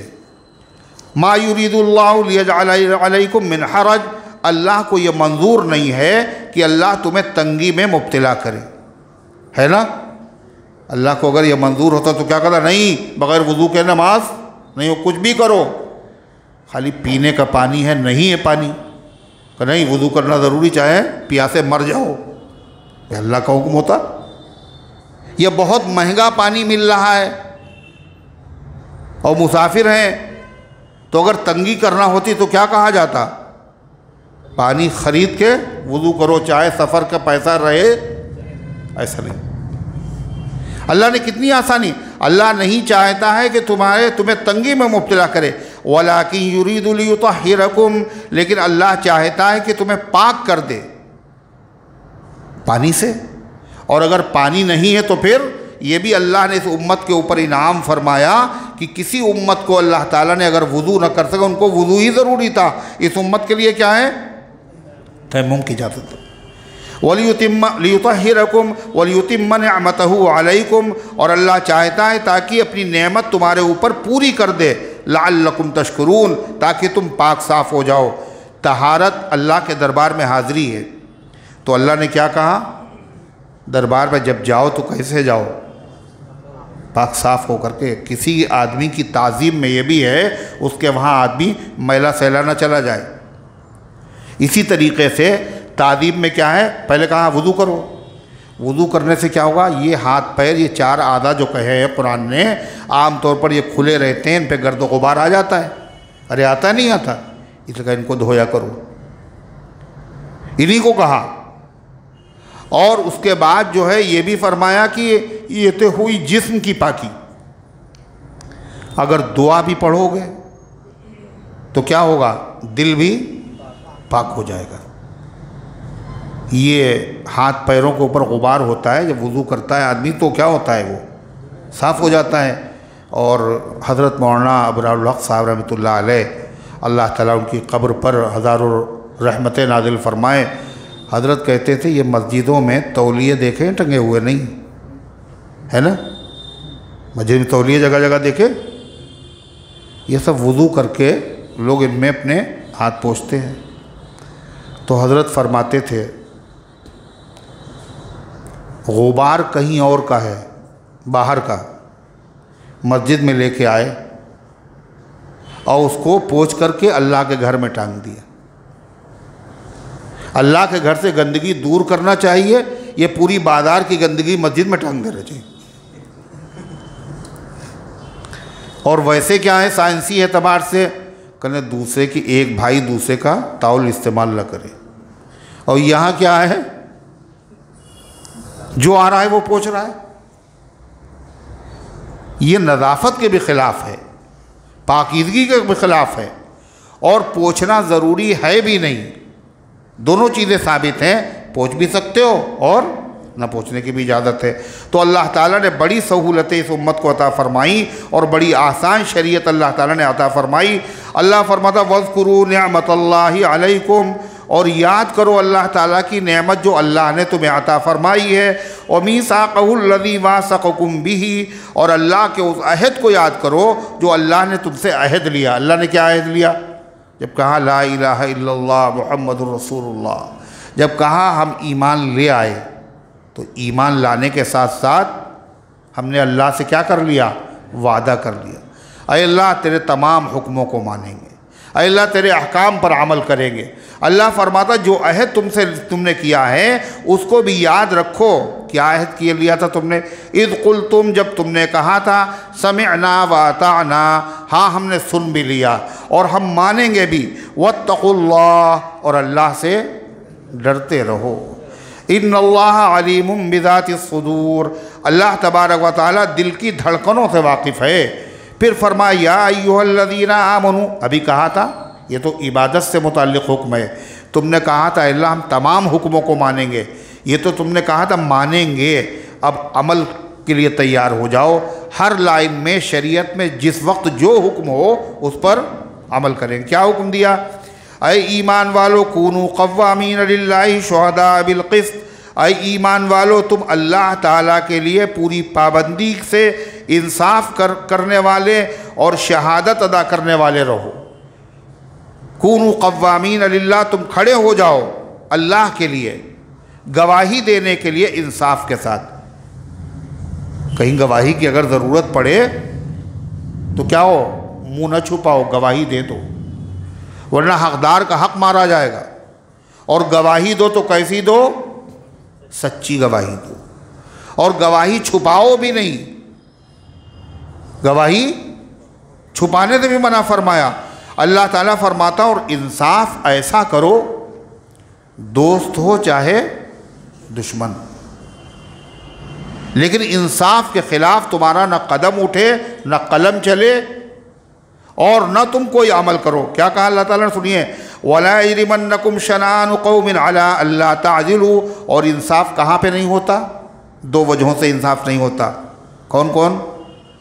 या तो मोहब्बत की वजह से और या फिर नफ़रत की वजह से। किसी से अगर नफ़रत है, अच्छा तुम्हें सबक सिखाएंगे, ऐसा फैसला कुछ ना कुछ सुनाएंगे जिससे क्या होगा, हक को छोड़ देंगे। नफ़रत की वजह से, नफ़रत फैसले पे गालिब आ गई और सही फैसला नहीं। या फिर मोहब्बत बहुत ज़्यादा है, अगर हमने सही फ़ैसला किया तो हमारा जो महबूब आदमी है इसका नुकसान हो जाएगा, तो थोड़ा सा दबा के फ़ैसला कर दो। अल्लाह क्या कह रहा कुरान में, अपने लोगों को तो छोड़ो, जो दुश्मन भी अगर हैं उनकी दुश्मनी भी तुम्हें इंसाफ करने में रुकावट न बने। वो कुछ करें मगर तुम तो अल्लाह के हुक्म के पाबंद हो, तुम मुसलमान हो। अल्लाह फरमाता है वला यजरिमन्नकुम शनानु कौमिन अला अल्ला तादिलू। और किसी ख़ास कौम की अदावत तुम्हारे लिए इसका बाइस न हो जाए कि तुम अदल न करो। इअदिलू, इंसाफ किया करो। हुवा अक़रबु लित्तक़वा, ये तक़वे के ज़्यादा करीब है। और तक़वा कैसे पैदा होगा? कैसे पैदा होगा? कैसे होगा? वत्तक़ुल्लाह, अल्लाह से डरते रहो। अल्लाह देख रहा है, किसी को पता चले या ना पता चले। अल्लाह कहता ये ना देखो ये गरीब आदमी इसका भला हो जाएगा, इंसाफ करो। इसलिए कि गरीब से अल्लाह को तुमसे ज़्यादा मोहब्बत और ताल्लुक़ है, मगर अल्लाह का हुक्म है इंसाफ करो। अल्लाह ताला फरमाता है वअदल्लाहुल्लज़ीना आमनू व अमिलुस्सालिहात वत्तक़ुल्लाह, अल्लाह से डरो। और अल्लाह से डरेंगे कैसे? कुरान तरीक़ा बताता है, इन्नल्लाह खबीरुम बिमा तअमलून, अल्लाह बाखबर है जो तुम कर रहे हो। यानी जब भी कोई काम करने चलो तो ये मुराक़बा करो, किसी को पता हो ना पता हो, अल्लाह देख रहा, अल्लाह जान रहा। फिर फरमाया, अल्लाह ने वादा फरमाया है जो ईमान ले आए और जिन्होंने अच्छे काम किए, लहुम मग़फ़िरतुन, उनके लिए बख्शिश है। क़यामत के दिन अल्लाह ताला उनको माफ़ फरमा देगा। ये बहुत बड़ा इनाम है। माफ़ी के बाद आदमी कहाँ जाएगा? जन्नत में। और कहाँ से बच जाएगा? जहन्नम में। वह अजरुन अज़ीम, और बड़ा अजर है उसके लिए, बड़ा मुआवजा है। और जब बड़ा किसी चीज़ के बारे में कहे बड़ा है तो इसका मतलब वो बहुत बड़ा है, उसको नापा नहीं जा सकता। अल्लाह फरमाता वल्लज़ीना कफ़रू व कज़्ज़बू बिआयातिना, और वो लोग जिन्होंने कुफ्र किया और हमारी आयतों को झुटलाया, उलाइका अस्हाबुल जहीम, ये जहन्नमी लोग हैं। या अय्युहल्लज़ीना आमनु उज़्कुरू निअमतल्लाहि अलैकुम, ऐ ईमान वालो तुम याद करो अल्लाह ताला के इनाम को। इज़ हम्म कौमुन अन यबसुतू इलैकुम ऐदियहुम, जब एक कौम ने इरादा कर लिया था कि तुम्हारे ऊपर जुल्म के लिए हाथ बढ़ाएं, फ़कफ़्फ़ा ऐदियहुम अन्कुम, तो अल्लाह ने उनके हाथों को तुमसे रोक दिया। एक ख़ास वाक़े की तरफ इशारा है। अल्लाह के नबी कुछ सहाबा के साथ, अबू बकर और उमर के साथ यहूदियों के महल्ले में गए। एक ख़ास मसले पर बात करने के लिए आपने मुआहिदा किया था उन लोगों से, यहूदियों से, मदीने पहुँचने के बाद। तो यहूदियों ने कहा आप तशरीफ़ रखिए, हम अभी इंतज़ाम करते हैं, और खाना ना भी खाइए आप। ये तो आपसे ज़बानी कहा, और एक आदमी को इशारा कर दिया। आप जिस दीवार के साए में बैठे हुए थे उसने जाके इशारा किया, ऊपर से बड़ा सा पत्थर नबी सल्लल्लाहु अलैहि वसल्लम के ऊपर डाल दो ताकि अल्लाह के नबी सल्लल्लाहु अलैहि वसल्लम ख़त्म हो जाए। ये इरादा किया। अब वो पत्थर फेंकना चाहता, अल्लाह ने तो उसे रोक दिया। और जिब्रील अलैहिस्सलातु वस्सलाम ने आके इत्तला दी, आप फ़ौरन उठे जैसे कोई काम हो। और उसके बाद सहाबा को भी नहीं बताया आपने। और काफ़ी देर तक जब आप नहीं आए तो फिर सहाबा को एहसास हुआ, सहाबे किराम भी उठ कर के चले गए। अल्लाह वो आयत फरमा रहा है कि याद करो अल्लाह का इनाम है, उन्होंने जब इरादा किया तो कौम ने तुम्हारे ऊपर हाथ बढ़ाए, अल्लाह ने उनके जुल्म के हाथों को रोक दिया। ऐसा कितनी मर्तबा होता है, अल्लाह ही बचाता है तो लोग बचते हैं। वत्तक़ुल्लाह, अल्लाह ताला से डरते रहो।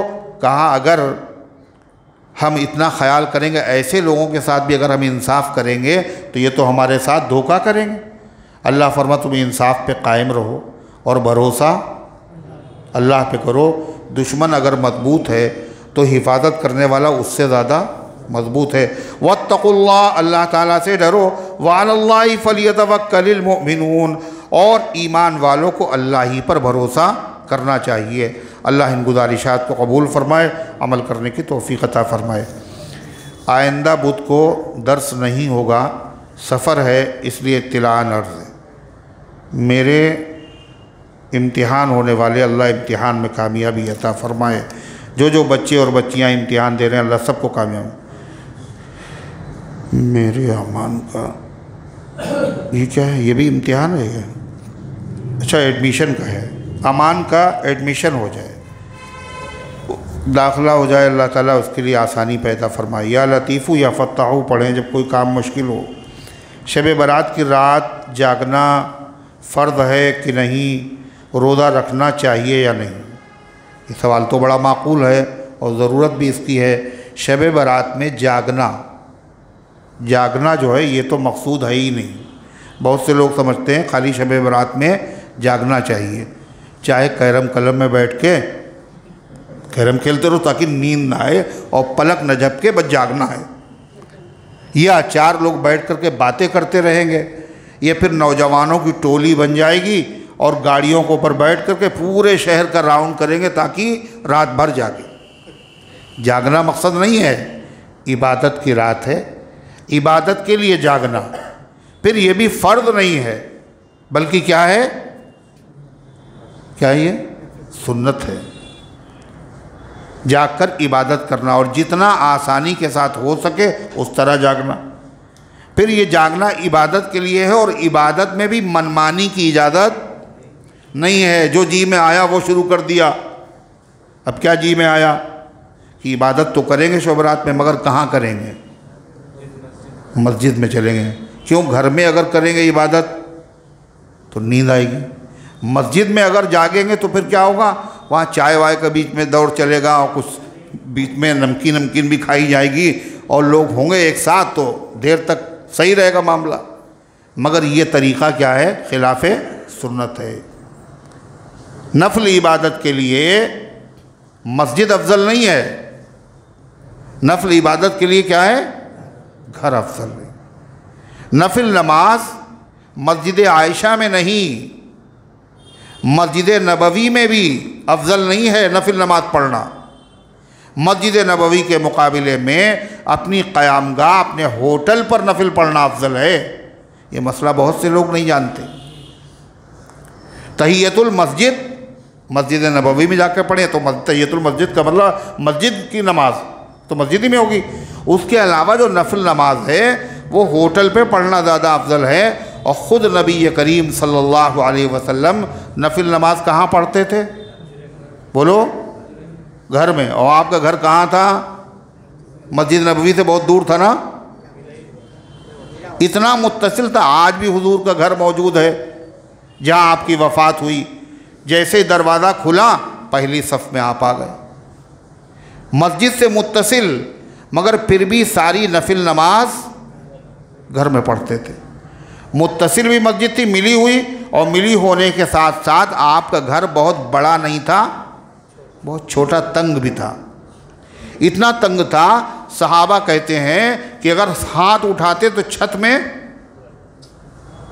में हाथ लग जाते। और इतना छोटा था कि जिसमें एक आदमी अगर लेट जाए तो दूसरा आदमी सजदा नहीं कर सकता था। और अल्लाह के नबी सल्लल्लाहु अलैहि वसल्लम के उस घर में चिराग भी नहीं जलता था। आयशा सिद्दीक़ा रज़ी अल्लाह अन्हा फरमाती हैं कि नबी करीम सल्लल्लाहु अलैहि वसल्लम नफल पढ़ते थे, और यानी तहज्जुद वग़ैरह, और आप तो बड़ी लंबी लंबी रकात नफिल की पढ़ते थे, सारी सारी रात गुजर जाए।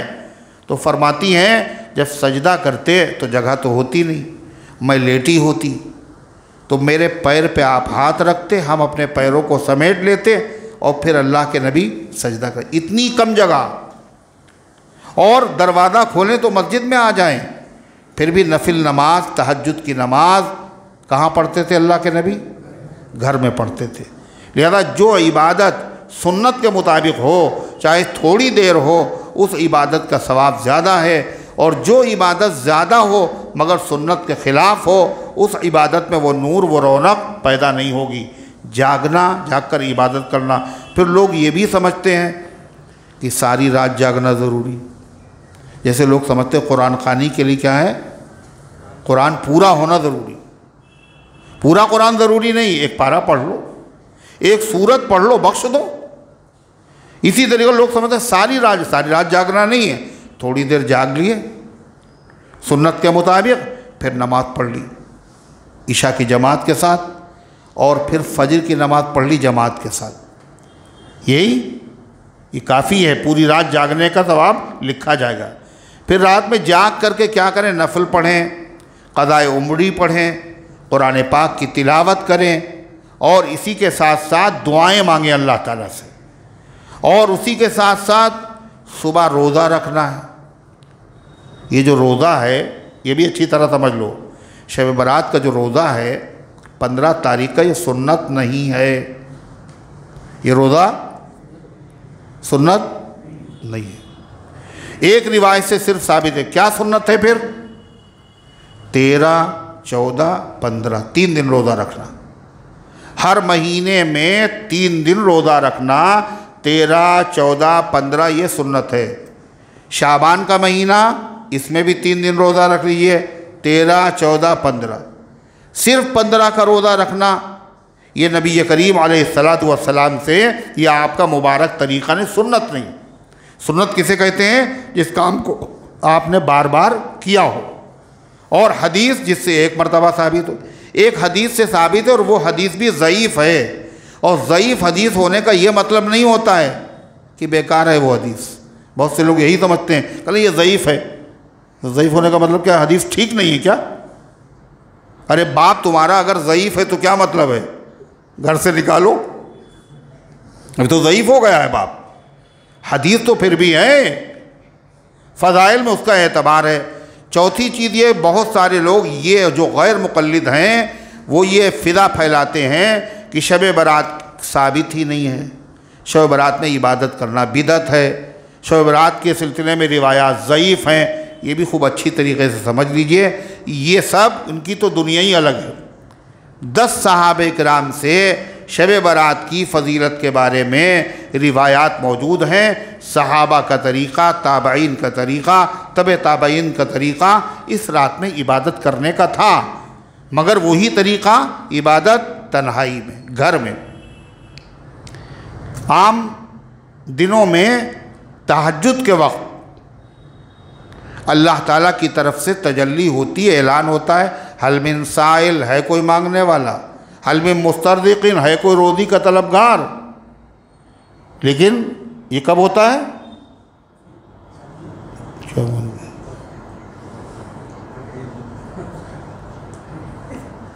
क्या बनाया? ये कब होता है? तहज्जुद के वक्त। मगर शब बारात में क्या है? अल्लाह बंदों की कमज़ोरी से वाकिफ़ है, तहज्जुद में कहाँ ये उठ पाएंगे। हालांकि जिनको ज़रूरत होती है वो तो उठ ही जाते हैं। अगर जाना हो, प्लेन हो, कै बजे रात में? 4 बजे रात में, तो उसका अलार्म नहीं लगाएंगे, न किसी से कहेंगे मुझे उठाना। अलार्म भी लगेगा, लोगों से कहेंगे उठा भी देना, और 50 मरतबा आँख खुलेगी कहीं जहाज़ जो है मिस ना हो जाए। ज़रूरत हो तो आदमी आँख खुल भी जाती है। तो ये तो खैर बहाने की बातें हैं। अल्लाह ताला को कमज़ोरी मालूम है, इसलिए अल्लाह ताला शब बारात अल्लाह ने रखी है। इस रात में क्या होता है? सूरज गुरूब होते ही अल्लाह की तजल्लियात शुरू, ऐलान हो रहा है कोई मांगने वाला, है कोई रोज़ी तलब करने वाला, है कोई मग़फ़िरत चाहने वाला। इसलिए वो लोग महरूम हैं जो ऐलान अल्लाह की तरफ से हो रहा और करें नहीं बिदअत है, कोई ना जागे, हम भी नहीं जाएंगे, तुम भी नहीं जाना, हम तो डूबेंगे सनम, तुमको भी लूटूंगे। और कहते इसाले सवाब भी न करना, अपने मुर्दों को सवाब भी न बख्शना, हम बेरहम हैं, तुम भी बेरहम बन जाओ। तो ये उनकी तो दुनिया अलग है। लेकिन शब बारात की रात में लोग ये भी समझते हैं कि सब कुछ अगर किया और कब्रिस्तान अगर नहीं गए तो शब बारात फिर वही नहीं। ये बात भी सही नहीं। शब बारात में कब्रिस्तान जाना सुन्नत बोलो नहीं है। क्यों? सुन्नत वही काम जिसको आपने बार बार किया हो। और शब बरात में हुजूर पाक सल्लल्लाहु अलैहि वसल्लम कब्रस्तान जो गए हैं वो सिर्फ एक मरतबा गए। कै मरतबा? मदीने तैयबा में आप कै साल रहे? 10 साल। 10 साल में एक मरतबा शब बरात की रात में गए, यानी 9 साल नहीं गए और 1 साल गए, तो ये सुन्नत हो जाएगा। और आप गए भी कैसे? किसी को खबर नहीं, न सहाबा को पता है और न हत्ता कि आपकी अहलिया मुतहरा, आपकी ज़ौजे मुतहरा उम्मुल मोमिनीन हज़रत आयशा सिद्दीक़ा रज़ियल्लाहु अन्हा के घर पे हैं आप, उनको भी नहीं मालूम अल्लाह के रसूल कब्रिस्तान गए। उन्होंने देखा कि नहीं है आप, तशवीश पैदा हुई तो निकली आपको तलाश करने के लिए। तो मस्जिद नबवी के बाहर जन्नतुल बकी है ना, देखा कि हुजूर वहाँ खड़े हुए हैं कब्रिस्तान में और अल्लाह से दुआएं मांग रहे हैं। और तेज़ी से भागती हुई आई, सांस चढ़ रहा था। आपने कहा आयशा कहाँ गई थी? तो उन्होंने पूरा किस्सा बताया। इससे ये पता चलता है कि आयशा सिद्दीक़ा को भी मालूम नहीं था कि आप तशरीफ़ ले गए, एक मरतबा गए और किसी को बता के नहीं गए। वैसे आप हर हफ्ते पे चले जाते थे जन्नतुल बकी। हम लोगों का मामला क्या है, साल भर तो जाते नहीं, मजबूरी में जाते हैं ना, और शब बरात में ज़रूर जाते हैं। तो हो सकता है इसीलिए जाते हों, ये सोच कर कि अगर हम न गए तो सारे मुर्दे खुद ही आए, अगर हम न गए तो मुर्दे खुद ही आएंगे घर पे और कहेंगे हलवा हलवा तैयार किया, हमारे लिए नहीं किया कर यार, इसलिए भैया उनको वहीं रहने दो, वहीं पहुंच जाओ।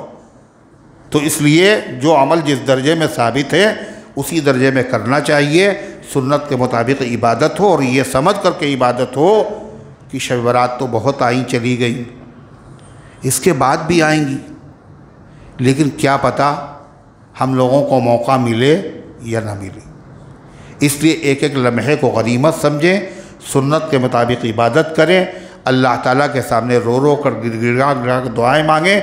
हदीस में आता बेगिनती बेहिसाब बंदों को अल्लाह इस रात पे माफ़ करता है, मगर कुछ बदनसीब ऐसे भी हैं जिनको अल्लाह इस रात पे माफ़ नहीं करता। ये अल्लाह के नबी का एहसान है कि आपने उनके नाम बता दिए, फहरिस्त बता दी कि देखो इस लिस्ट में तुम्हारा नाम तो नहीं है। क्या है? शिर्क करने वाला, जादू करने वाला, माँ बाप की नाफरमानी करने वाला और पैर के गट्टों से नीचे पैजामा पैंट तहमद लटकाने वाला। इसका मतलब ये अमल छोटा नहीं है, बहुत ख़तरनाक है। खाली नमाज के वक्त गट्टे नहीं खोलना है, बल्कि बाज़ार में भी, घर पे भी इतना ख़तरनाक है, शब बरात में माफ़ी नहीं होती। और कौन है? फरमाया कि जो आदमी दिल में कीना रखता हो, जो आदमी रिश्ते तोड़ देता हो। पता चला तहज्जुद भी पढ़ रहे हैं, इशराक भी, अव्वाबीन भी, सलातुत तस्बीह भी, और रात भर जाग करके इबादत की। अल्लाह कह रहा कुछ भी कर लो, तुम अपनी बहन से बात नहीं करते हो, तुम्हारी माँ से तुम्हारे ताल्लुकात सही नहीं, तुम्हारे भाई से तुम्हारा रिश्ता सही नहीं। जब तक ये रिश्ते सही नहीं करोगे हम माफ़ नहीं करेंगे। कितना बदनसीब है वो जहाँ अल्लाह बेगिनती बेहिसाब लोगों को माफ़ कर रहा हो और सिर्फ हमारी नाक का मसला बन जाने की वजह से। शैतान भी बड़ा चालाक है, वो कहता ख़बरदार माफ़ी आफ़ी ना मांगना, अरे होगा नहीं माफ़ करें, वरना वो कहेंगे डर गए, यही तो होगा। इस तरीक़े से वो शब रात की रात में माफ़ी से महरूम कर देता है। बाहर सूरत अल्लाह तबारक व तआला उसकी कद्र की तौफ़ीक़ अता फ़रमाए। लेकिन शब बारात में कोई ख़ास नमाज नहीं है, कोई ख़ास इबादत नहीं, कोई ख़ास तरीक़ा नहीं। जैसे आम तरीक़े पर हैं इसी तरीक़े पर इबादत की जाए। अल्लाह ताला इन गुज़ारिशात को कबूल फ़रमाए, अमल करने की तौफ़ीक़ अता फ़रमाए।